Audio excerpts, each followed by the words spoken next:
네. 묵상으로 기도하시면서 4월 8일 고난주간 저녁 수요예배 하나님 앞에 드리겠습니다.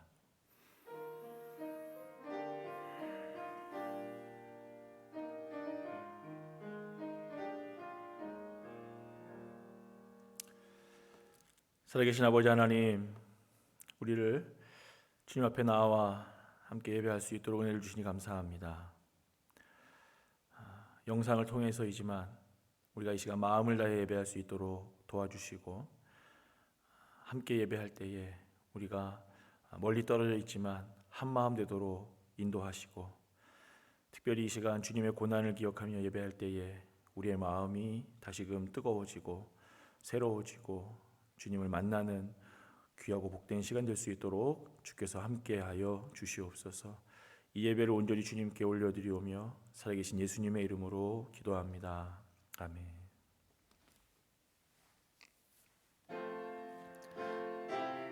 찬송가 149장입니다.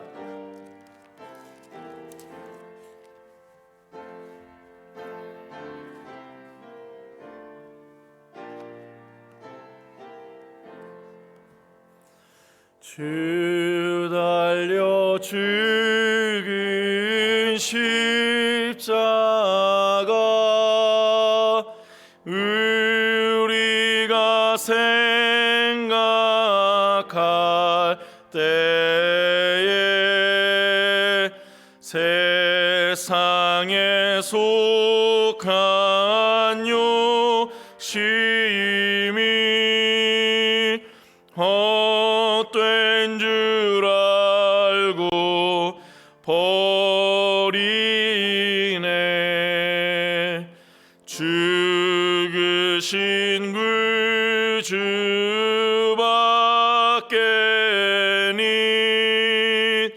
자랑을 말게 하소서. 보혈의 공로 힘입어 교만한 마음을 버리네. 못 박힌 손발 보니 큰 자비 나타내셨네.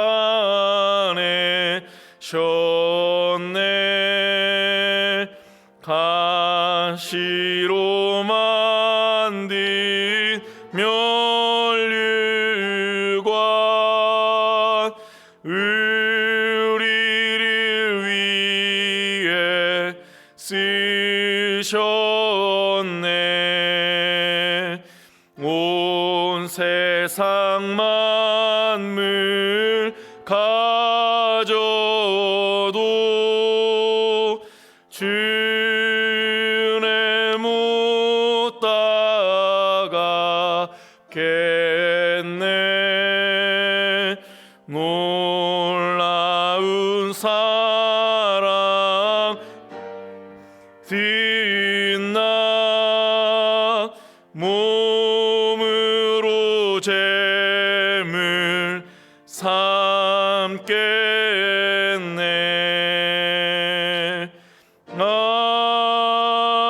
아멘. 함께 하나님 말씀 보겠습니다. 신약성경 누가복음 9장 22절부터 26절까지 말씀입니다. 신약성경 누가복음 9장 22절부터 26절 말씀입니다. 신약성경 107면에 있습니다.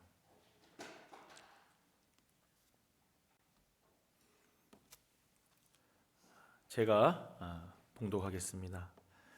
이르시되 인자가 많은 고난을 받고 장로들과 대제사장들과 서기관들에게 버림받아 죽임을 당하고 제3일에 살아나야 하리라 하시고, 또 무리에게 이르시되 아무든지 나를 따라오려거든 자기를 부인하고 날마다 제 십자가를 지고 나를 따를 것이니라. 누구든지 제 목숨을 구원하고자 하면 잃을 것이요 누구든지 나를 위하여 제 목숨을 잃으면 구원하리라. 사람이 만일 온 천하를 얻고도 자기를 잃든지 빼앗기든지 하면 무엇이 유익하리요? 누구든지 나와 내 말을 부끄러워하면 인자도 자기와 아버지와 거룩한 천사들의 영광으로 올 때에 그 사람을 부끄러워하리라. 아멘. 할렐루야. 영상으로 이렇게 수요 예배를 드리시고 계신 우리 모든 성도님들 반갑고 또 감사합니다. 나라 안팎으로 너무나 아프고 고통스러운 시간들이 이어지고 있는 가운데서도 우리가 이렇게 영상으로나마 함께 예배할 수 있음에 또한 감사를 드리게 됩니다. 바라기는 하루빨리 이 사태가 진정이 되고 함께 모여 손붙잡고 인사하고 끌어안고 함께 목소리 높여서 찬양하고 예배할 수 있기를 간절히 소원합니다. 저는 본래 수요 예배 설교를 호세아서를 계속 설교해 왔는데 오늘 특별히 누가복음 말씀으로 함께 은혜를 나누고자 합니다. 잘 아시는 것처럼 오늘을 포함해서 이번 한 주간은 고난 주간입니다. 이번 한 주간뿐만 아니라 지난 몇 주 동안 그리고 거의 2달 이상의 시간 동안 온 나라, 온 세계가 고난의 시기를 겪고 있기 때문에 이번 고난 주간이 좀 더 특별하게 다가오는 것 같기도 합니다. 오늘 말씀을 통해서 고난 주간의 의미에 대해 그리고 이 고난 주간을 우리가 어떻게 지내는 것이 바람직한지에 대해서 함께 생각해 볼 수 있기를 원합니다. 비록 영상을 통한 예배이지만 말씀을 통해 주실 은혜들을 사모하면서 함께 한 마음으로 예배할 수 있기를 간절히 소원합니다. 하나님의 아들이시고 또 스스로 하나님이신 예수님께서는 이 땅에 인간의 몸을 입고 오셨습니다. 오셔서 30년간 개인의 삶을 가정과 지역에서 사시다가 이제 때가 이름에 예수께서는 공적인 생애를 시작하시지요. 약 3년의 시간 동안 공적 생애를 사셨다고 대부분의 학자들이 생각합니다. 그 3년의 시간 동안 주님께서는 하나님의 나라를 사람들에게 가르쳐 주셨습니다. 또한 하나님의 마음에 대해서도 계속해서 깨닫게 하셨어요. 하나님께서 주셨던 율법에 담긴 참 의미와 하나님의 진짜 마음이 무엇인지 사람들에게 설명해 주셨던 거지요. 그것은 사람들이 생각했던 것처럼 수백 가지의 율법으로 된 것이 아니었습니다. 하나님의 백성들을 향한 하나님의 마음은 하나님을 사랑하고 이웃을 사랑하는 것에 다 담겨 있었습니다. 또한 주님께서는 하나님의 나라를 가르쳐 주실 뿐 아니라 그 삶을 통해 직접 하나님의 나라를 보여주시기도 하셨습니다. 병든 사람들을 치유하시고 우는 이들과 함께 울어주시고 귀신을 내어 쫓으시고 죽은 자를 살려주시기도 하셨습니다. 소외되고 버림받으며 아픈 사람들 곁에 다가가서 그 죄인들과 병자들 옆에서 손을 내밀어 주시고 그들의 아픈 부위에 얹어 주시며 그들을 낫게 하여 주셨습니다. 누가복음에 말하는 것처럼 포로된 자를 자유케 하고 눈먼 자를 다시 보게 하며 눌린 자를 자유롭게 하는 일들이 주님의 공생의 기간에 일어났습니다. 그 모든 것은 하나님 나라를 이 땅에서 실현하신 모습들이라고 할 수 있습니다. 이 하나님의 나라는 우리가 죽어서 갈 천국의 모습이 아니라 주님을 주인으로 고백하며 주님을 내 삶의 구주로 받아들인 하나님의 백성들의 삶에 실제적이고 현재적으로 나타날 하나님의 나라였습니다. 그래서 사도행전에 기록된 교회와 제자들의 삶의 모습은 그 자체로 하나님의 나라였다고 할 수 있습니다. 그리고 하나님의 나라는 오늘 우리의 삶에서도 이루어지고 구현되어야 하는 것이지요. 예수 그리스도께서는 우리가 하나님의 나라를 소망하며 그 하나님의 나라를 이루며 살아가도록 그 공생애의 시간 동안 끊임없이 가르치시고 보여주시고 행하여 주셨던 것입니다. 그렇게 3년의 공생애를 마무리하시면서 이제 주님께서 이 땅에 오신 참 이유인 우리를 죄에서 영원히 구원하시고 우리를 하나님과 다시 화목하게 하시기 위한 자신의 마지막 사명을 감당하시기 위해 십자가를 향해 나아가십니다. 예수님께서 십자가에 달려 돌아가신 기간은 유월절 명절 기간이었습니다. 그것은 하나님께서 모세의 때에 이미 유월절을 제정하시고 이스라엘을 애굽에서 구원하실 때부터 정하신 것이라고 할 수 있습니다. 애굽에 묶여있던 이스라엘을 구원하신 그 유월절, 그 유월절의 어린 양은 이제 온 인류를 구원하시는, 온 인류를 죄의 속박에서 건져내시는 하나님의 어린 양으로 나타나는 것입니다. 예수님께서는 유월절을 앞둔 일요일, 즉 한 주간의 첫날 예수님 예루살렘에 입성하시지요. 종려나무 가지의 환호 속에서 그 영광을 스스로 취하시지 않으시고 겸손하여서 나귀 새끼를 타시고 예루살렘에 들어가셨습니다. 그날을 우리는 종려주일이라고 기념하고 그로부터 십자가에 달려 죽으시는 시간까지의 한 주간을 고난주간이라고 부르며 지키고 있습니다. 이 고난주간의 기원은 명확하지는 않지만 사순절의 전통과 함께 4세기경에 이미 교회 역사에 등장하고 있습니다. 니케아 공의회에서 제정된 니케아 교회법은 325년에 제정이 되었는데 그때 이미 사순절을 명시하고 있는 것을 볼 수 있습니다. 해마다 찾아오는 종려주일이고 고난주일이고 또 부활주일이지만 우리가 아무 생각 없이 이 시기를 맞이하고 그냥 보내버린다면 참으로 안타까운 일이 아닐 수 없습니다.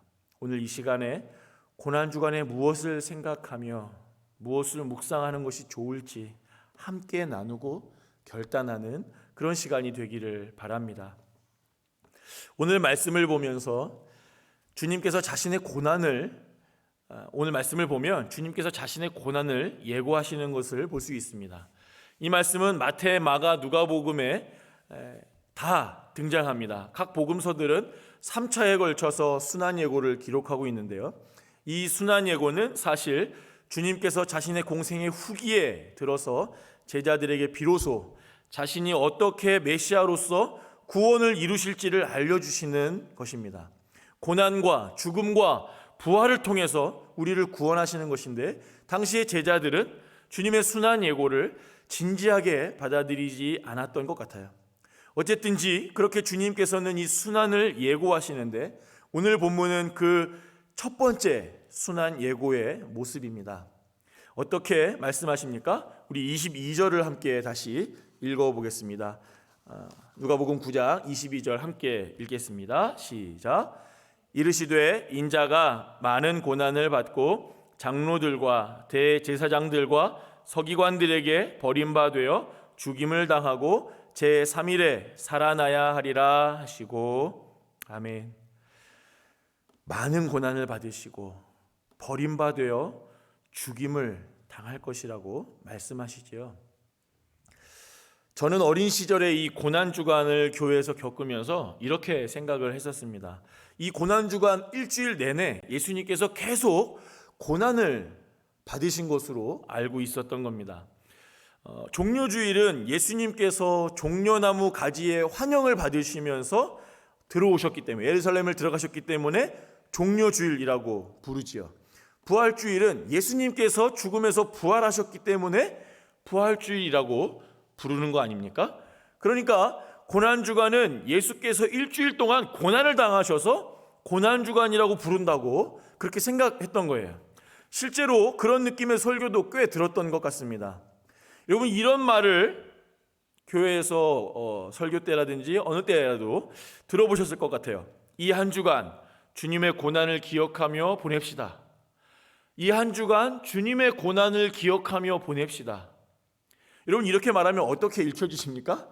일주일 동안 주님께서 고난을 당하셔서 그것을 기억하자는 말로 들을 수도 있지 않을까요? 혹은 주님께서 십자가에서 당하신 고난을 이 한 주간 동안 기억하며 지내자는 그런 말일 수도 있겠지요. 저는 그냥 당연하게 어릴 때 전자의 의미로, 그러니까 주님께서 일주일 동안 뭔가 계속 괴롭힘을 당하고 고난을 당하시고 순환을 당하신 것으로 그렇게 생각을 했던 겁니다. 그러나 고난주간은 실제로는 그런 의미가 아니지요. 예수님께서는 실제로도 이 한 주간 내내 고난을 당하신 것이 아니었습니다. 예수님은 이 한 주간 동안 대부분의 시간을 예수님의 제자들과 보내시면서 다시금 그 3년의 공생의 기간 동안 가르치셨던 것들을 다시 알려주시기도 하시고, 특별히 예루살렘에서 유대인 지도자들과 만나 여러 가지 안식일과 관련된 율법과 관련된 논쟁을 하시기도 하시고, 예수님의 많은 마지막 가르침들과 마지막 날에 대한 예고들이 이 고난주간에 가르쳐지고 또 소개되고 있어요. 예수님께서는 십자가에 달려 돌아가신 금요일 새벽부터 본격적으로 고난을 당하셨던 거지요. 누가복음 22장 15절을 읽어보면 이렇게 말씀합니다. 이르시되 내가 고난을 받기 전에 너희와 함께 이 유월절 먹기를 원하고 원하였노라. 여러분, 뭐라고 말씀하십니까? 고난 받기 전에 유월절 식사를 하고자 하신다라고 말씀하시죠. 이것은 우리가 다 잘 알다시피 예수께서 죽으시기 전날 밤에 제자들과 마지막 식사를 하시고자 제자들에게 장소를 구해보라고 말씀하시면서 하셨던 말씀입니다. 예수님께서 고난을 지칭하신 시점이 명확하지요. 실제로 금요일 아침부터 당하신 재판 과정과 처형의 모든 과정이 주님께 고난이었고 그것을 예고하시는 것입니다. 그럼 이 일주일을 고난주간이라고 부르는 이유는 무엇일까요? 우리가 고난주간에 생각해야 할 첫 번째는 바로 여기서 시작해야 합니다. 오늘 저는 설교의 제목을 고난을 생각하다라고 잡았는데, 이 고난주간에 우리가 생각해야 할 첫 번째, 주님께서 일주일 내내 고난당하신 것도 아닌데 일주일 전체를 고난주간이라고 부르는 것은 무엇 때문이겠습니까? 네, 아까 말씀드린 대로 이 한 주간 동안이라도 주님의 십자가와 그 고난을 우리가 기억하자는 의미에서 이 일주일을 고난주간이라고 부르시는 겁니다. 고난주간에 우리가 막 고난을 당할 필요는 없습니다. 실제로 교회 역사 속에서는 스스로를 육체적으로 괴롭히는 방식으로 고행을 하면서 고난주간을 지켰던 사람들도 있었습니다. 스스로를 고난으로 몰아붙여서 몸을 막 때리기도 하고 억지로 굶기도 하는 그런 고통의 방식으로 고난주간을 지키는 것이죠. 우리는 이 고난주간을 어떻게 지내야 할까요? 가장 먼저는 주님의 고난을 생각하는 겁니다. 주님의 고난을 계속 묵상하는 거예요. 주님의 십자가를 생각하고 기억하고 그것의 의미를 되새기는 것이 이 고난주간의 가장 본질적인 의미라고 할 수 있습니다. 주님의 고난을 생각하는 것이 왜 필요할까요? 그것이 왜 중요합니까? 우리가 얻은 구원, 우리가 하나님의 백성이 된 것, 우리가 하나님의 자녀가 된 것이 얼마나 값진 것인지 우리는 너무나 자주, 너무나 항상 잊고 살기 때문입니다. 우리는 우리의 구원이 값없이 우리에게 주어진 것이라는 표현에 너무나 익숙합니다. 사랑하는 성도 여러분, 참으로 그렇지요. 우리가 구원받고 하나님의 자녀가 된 것은 우리가 어떠한 값도 치르지 않고 얻게 된 것입니다. 우리의 공로나 우리의 값지불은 없었어요. 오로지 주님의 값지불과 하나님의 죄사함의 은혜만 있을 뿐입니다. 우리가 얻은 이 구원에 우리의 값지불이 없었기 때문에 우리는 너무나 쉽게 이 구원을 생각하게 된다는 겁니다. 그러나 여러분, 정말로 그렇지 않지요. 여기에는 헤아릴 수 없는 값지불이 있었습니다. 온 우주의 주인이신 주님께서 벌레와도 같은 나를 위해 이 땅에 오시고, 오실 뿐 아니라 고난당하시고 죽임을 당하셨습니다. 이 온 우주의 주인이신 하나님께서 나를 위해서 그 귀한 보혈을 흘려주셨어요. 이 엄청난 갑지불이 아니고서는 우리는 구원을 얻을 수 없었습니다. 우리에게 허락된 이 구원의 은혜는 참으로 값싼 것이 아니라 값을 매길 수 없는 것이지요. 그런데 우리는 너무나 쉽게 이 은혜를 잊고 살아요. 그래서 이 고난주간이 우리에게 꼭 필요합니다.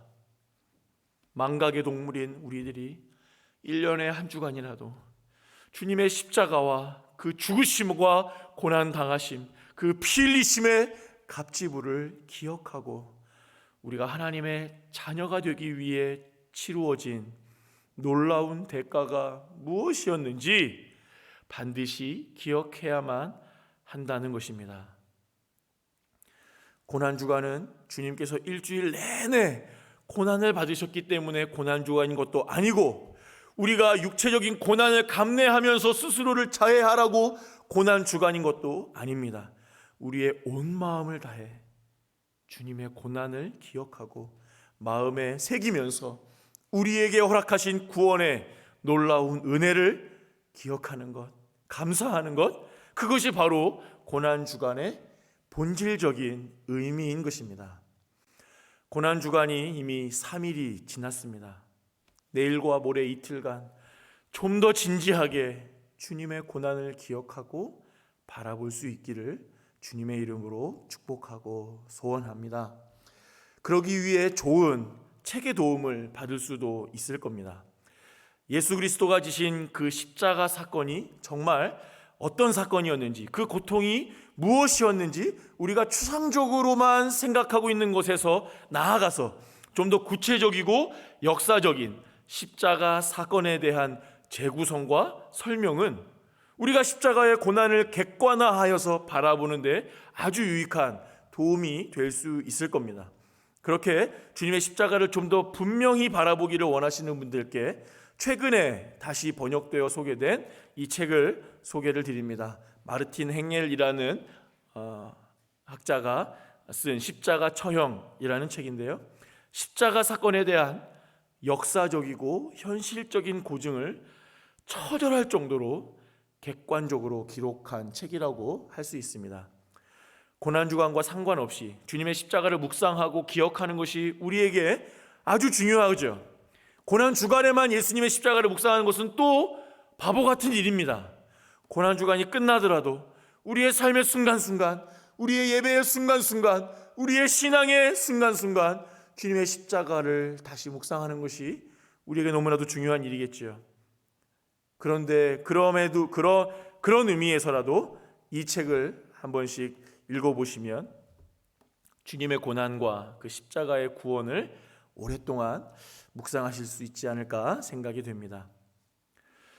고난주간을 맞아서 우리가 좀 더 깊이 묵상해야 할 것, 고난주간에 생각해야 할 것이 무엇인지를 몇 가지 더 살펴보기를 원합니다. 먼저 오늘 말씀에서 주님께서 고난을 예고하시기 시작하신 시점을 생각해 볼 필요가 있습니다.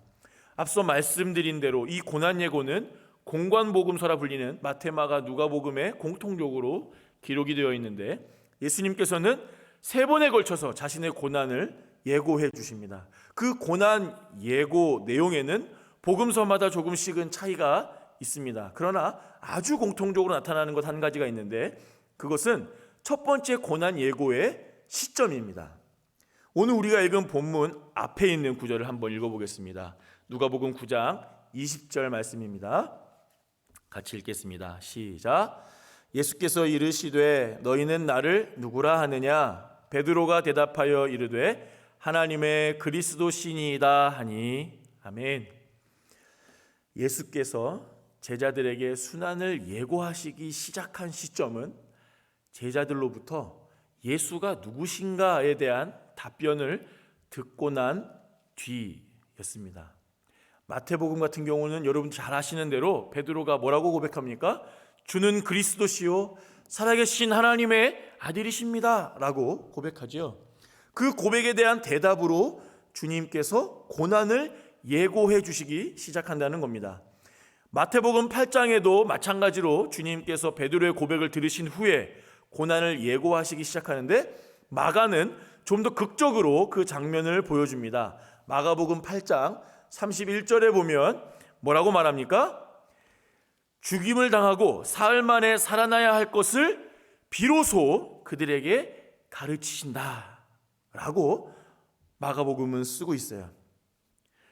예수께서 죽임을 당하고 다시 살아나실 것을 비로소 제자들에게 가르치셨다는 거예요. 비로소라고 하는 이 말이 헬라어 성경상에도 명확하게 표현된 것은 물론 아닙니다. 그러나 마태복음과 누가복음에는 없는 한 가지 표현이 마가복음에 분명히 기록이 되어 있는데, 그것은 시작하다라는 아르코마이라고 하는 헬라어입니다. 이 시작하다라고 하는 말을 마가복음은 분명하게 쓰고 있어요. 주님께서 고난을 말씀하시기, 가르치시기 시작하셨다는 거예요. 그것을 한글 성경은 비로소 가르치셨다 이렇게 표현하고 있습니다. 저는 우리 한글 성경이 아주 적절하게 이 느낌을 살려서 번역한 것이라고 생각합니다.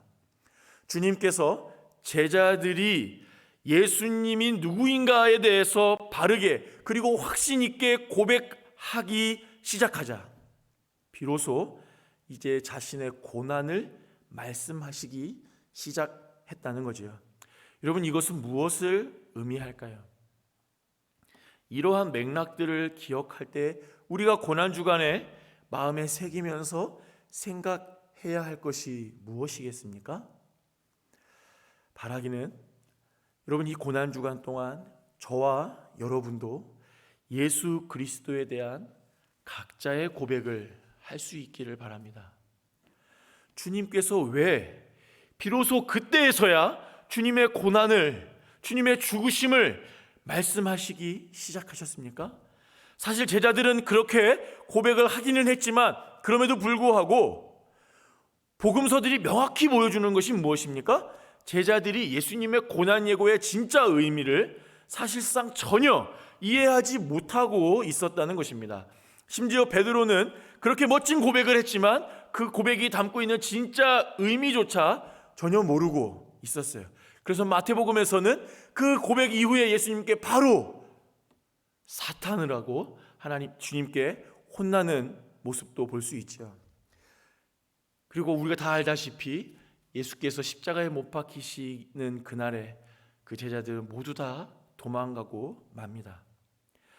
예수께서 그리스도라고 하는 것이 무엇을 의미하는지, 예수께서 하나님의 아들이라고 하는 것이 무엇을 의미하는지 자기들의 입으로 고백해 놓았지만 그 진짜 의미, 그 참 의미를 베드로는 제대로 이해하고 있었던 것이 아니라고 우리는 생각할 수 있는 겁니다.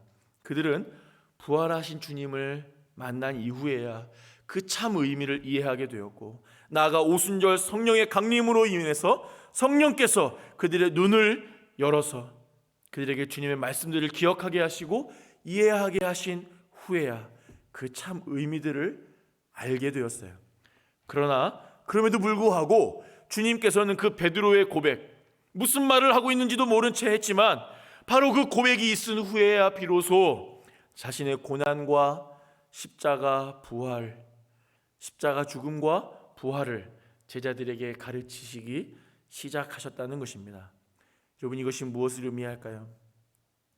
주님의 고난과 주님의 십자가를 우리가 받아들일 때 그것을 단순히 교회가 가르쳐 주는 것, 오랫동안 교회에서 그냥 배워왔던 것, 우리에게 익숙한 그 구원의 어떤 과정 정도로 바라보고 이해해서는 안 된다는 거예요.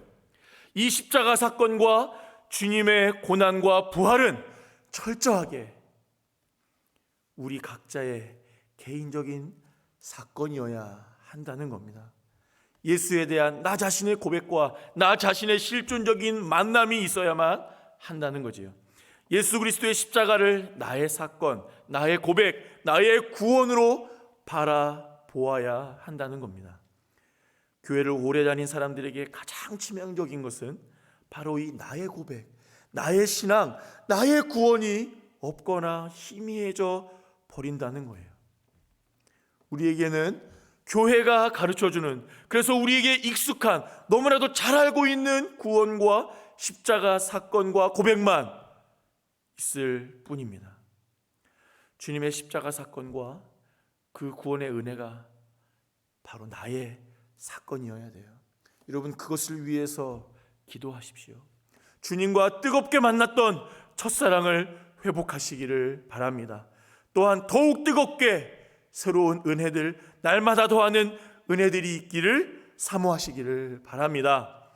고난주간을 통해서 주님에 대한 나 자신의 신앙을 돌아보고 예수님에 대한 나 자신만의 고백을 드리는 이 기간이 되시기를 주님의 이름으로 간절히 소원합니다.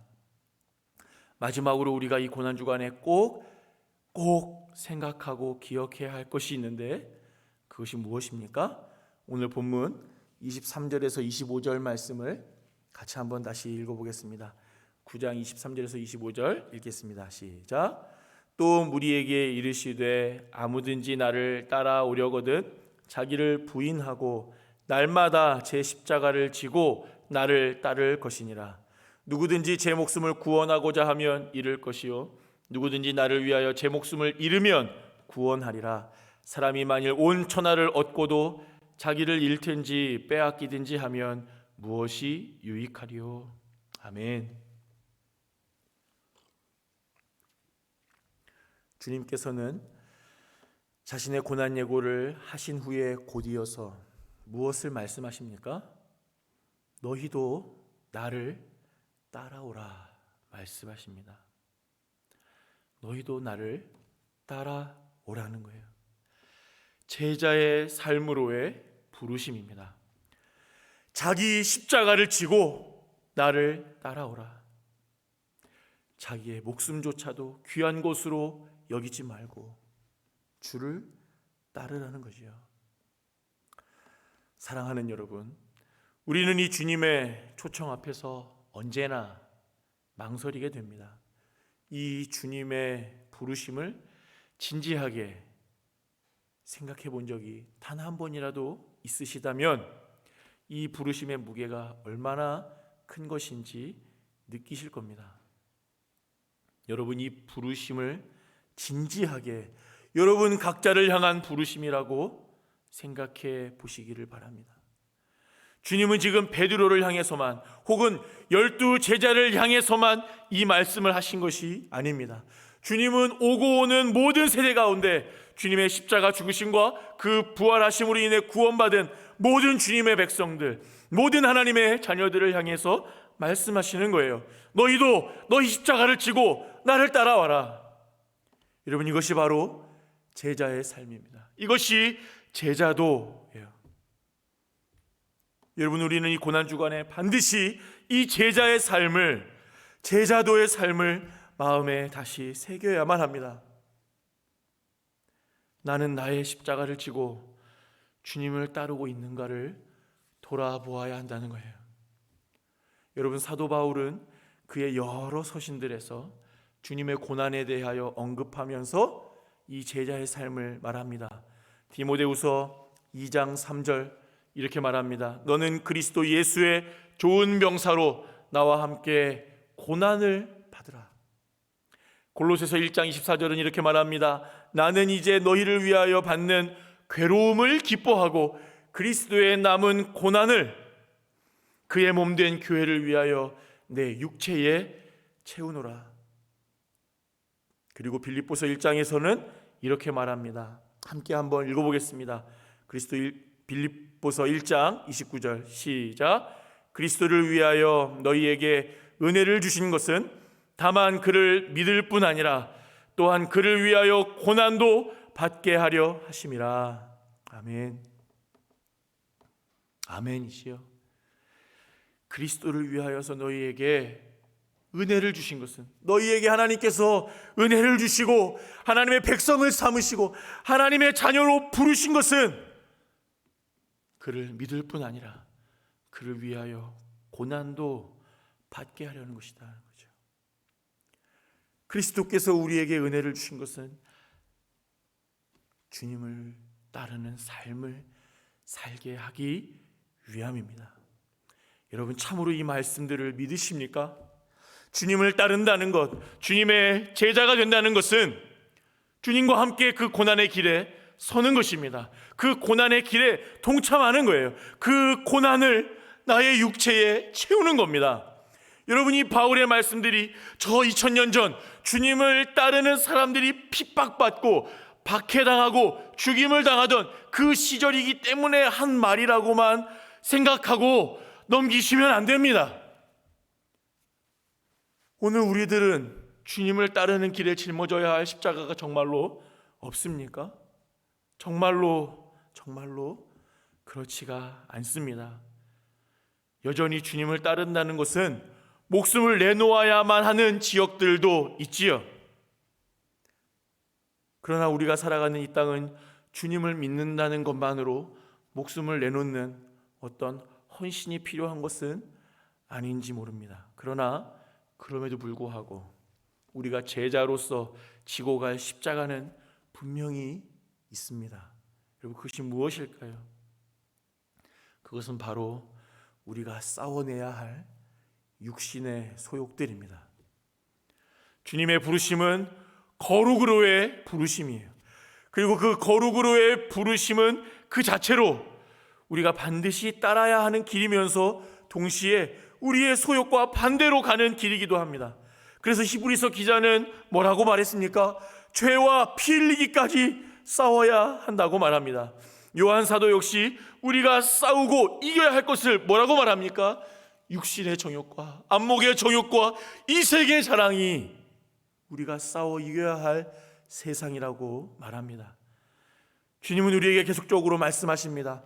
하늘 아버지께서 거룩하시니 너희도 거룩하라. 여러분, 성령의 소욕과 육신의 소욕은 서로 부딪힙니다. 우리는 우리의 십자가를 져야 합니다. 주님께 나아가지 못하도록 가장 집요하고 가장 현실적으로 우리를 붙드는 방해는 바로 우리 자신 안에서 나오는 것이기 때문입니다. 우리가 싸우고 우리가 짊어질 첫 번째 십자가는 바로 우리의 정욕인 것입니다. 많은 교회의 역사 속에서 고난주간은 전통적으로 금식을 해왔습니다. 근래 들어 우리나라 교회들에서는 문화금식이라는 표현도 심심찮게 접할 수 있는 것 같아요.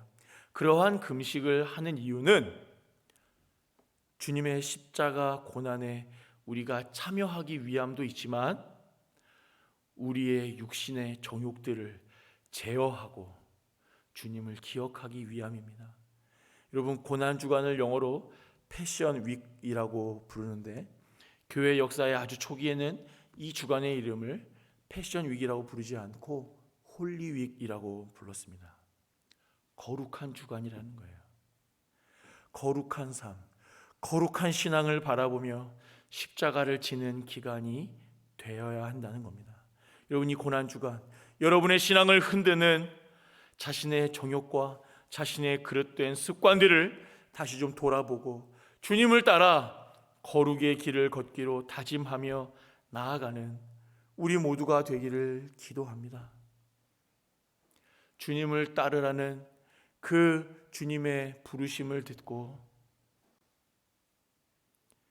그 주님의 제자의 길을 따라가지 못했던 사람들이 있었습니다. 그들은 자신의 물질에 대한 욕심을 또한 버리지 못했어요. 네가 가진 재물로 가난한 자들을 구제하고 너는 나를 따르라고 말씀하신 그 주님의 부르심과 초청을 따르지 못했던 사람들이 있었습니다. 여러분, 우리가 짊어져야 할 또 다른 십자가가 있다면 그것은 우리의 욕심들입니다.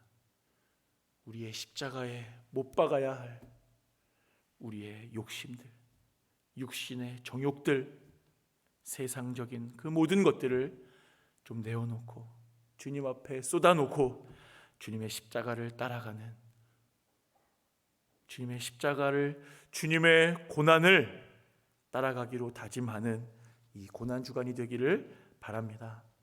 말씀을 정리합니다. 여러분, 이 고난 주간에 주님의 고난과 주님의 십자가를 생각하며 보낼 수 있기를 간절히 소원합니다. 나아가 이번 한 주뿐만 아니라 우리의 신앙 전체를 통해서 주님의 십자가와 고난을 기억하며 우리의 십자가를 기꺼이 짊어지기로 다짐하고 나아가는 우리의 신앙이 되기를 바랍니다. 예수 그리스도가 나 자신에게 어떠한 분이신지 개인적인 고백과 개인적인 예수 그리스도에 대한 마음을 새롭게 하고 주님을 따라가는 저와 여러분 모두가 되기를 간절히 소원하고 축복합니다. 이 시간 같이 통성으로 함께 좀 기도하고 예배를 마치기를 원합니다. 앞에 화면에 기도 제목을 보시면서 좀 기도하고 나아가면 좋겠습니다. 이 시간 들은 말씀들 생각하면서 제일 먼저는 이 고난의 주간 이제 이틀 남았는데 주님의 그 십자가 성금요일이 오기까지, 그리고 부활주일이 오기까지 좀 더 깊이 예수 그리스도를 묵상하는 시간들이 되게 해달라고 기도했으면 좋겠습니다. 그리고 특별히 하루빨리 코로나19 사태가 진정이 되어서 다시 일상과 교회와 사회가 제자리를 찾아갈 수 있도록 도와달라고, 속히 교회당에 다시 모여 예배하며 하나님을 찬양할 수 있도록 역사해달라고, 그리고 영상으로 드려지는 모든 예배를 우리가 마음을 다해서 이 기간에 드릴 수 있도록 도와달라고 기도했으면 좋겠습니다. 두 번째로는 전 세계의 사람들이 고통 중에 있습니다. 하나님께서 그들을 좀 위로해달라고 기도하면 좋겠습니다. 하루빨리 백신과 치료 방법이 개발되어서 고통받는 사람들이 치유받을 수 있도록 도와달라고, 코로나19로 인해서 힘겨워하는 수많은 의료진들과 행정당국의 직원들을 붙들어 주시고 지치지 않도록 위로하여 달라고 시간같이 좀 기억하면서 함께 기도하고 예배를 마치겠습니다. 같이 기도하겠습니다. 살아계신 아버지 하나님, 우리를 위하여서 고난당하시고 그 십자가를 지시고 우리를 새롭게 하셔서 주의 백성 삼으시고 하나님의 자녀 삼으시고 하나님의 백성 삼아주시니 감사를 드립니다. 주님의 그 고난을 이 일주일 동안 더 깊이 묵상하기를 원합니다. 주님의 고난을 더 깊이 생각하기를 원합니다.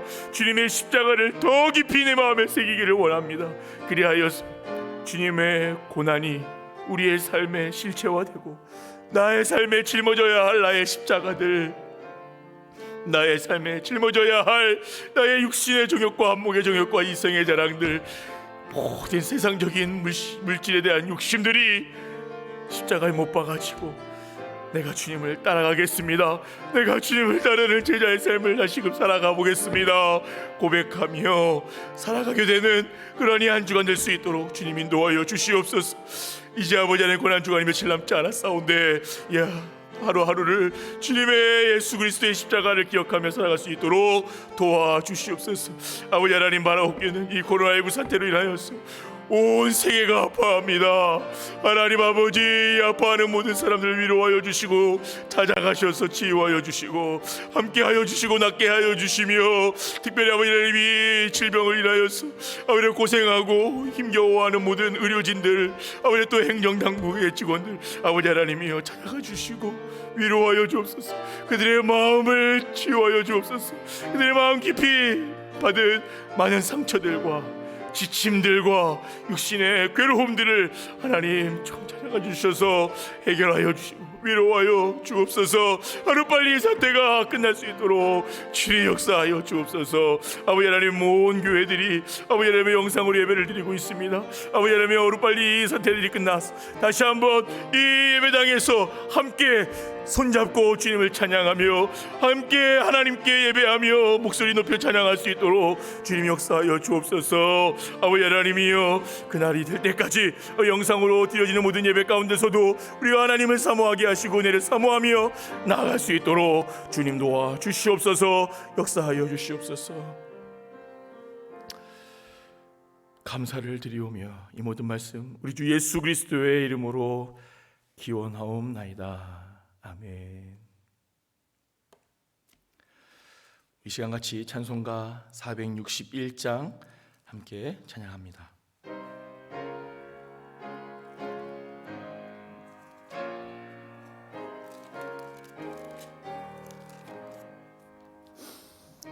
십자가를 칠 수 있나 주가 물어보실 때 죽기까지 따르오리 성도 대답하였다.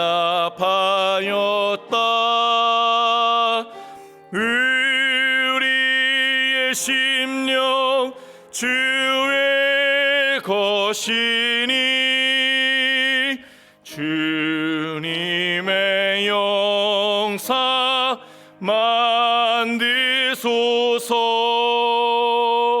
주 인도 따라 살아갈 동안 사랑과 충성 늘 바치오리다. 너는 기억하고 있나 구원받은 강도를 그가 회개하였을 때 낙원 허락 받았다. 우리의 심령 주의 것이니 주님의 영상 만드소서. 주 인도 따라 살아갈 동안 사랑과 충성 늘 바치오리다.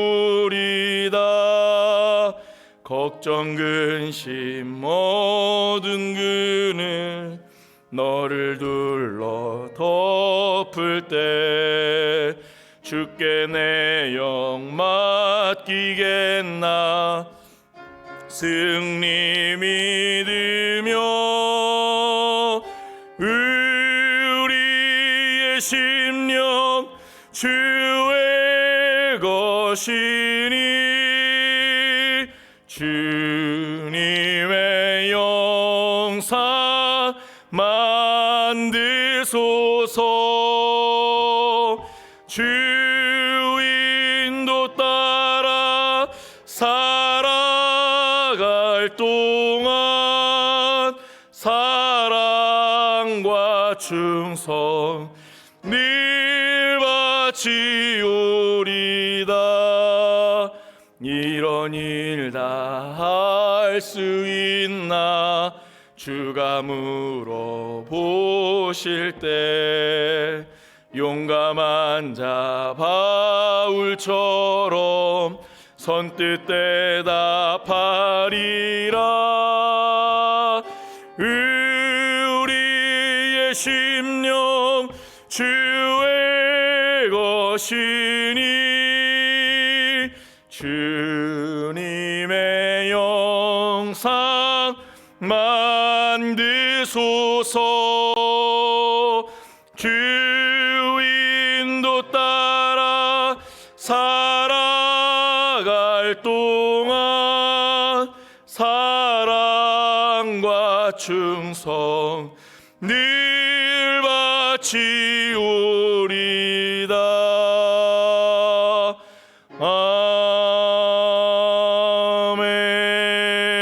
아멘.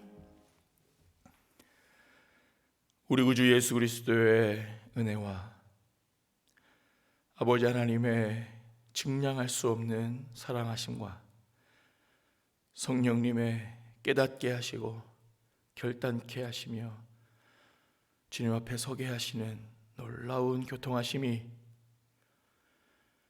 고난주간에 예수 그리스도의 십자가와 고난과 죽음을 기억하면서 나의 삶을 주님의 제자된 삶으로 살아드리기로 다짐하며 나아가는 모든 주님의 백성들, 모든 성님의 가족들 머리 위에 이제부터 영원토록 함께 있을지어다.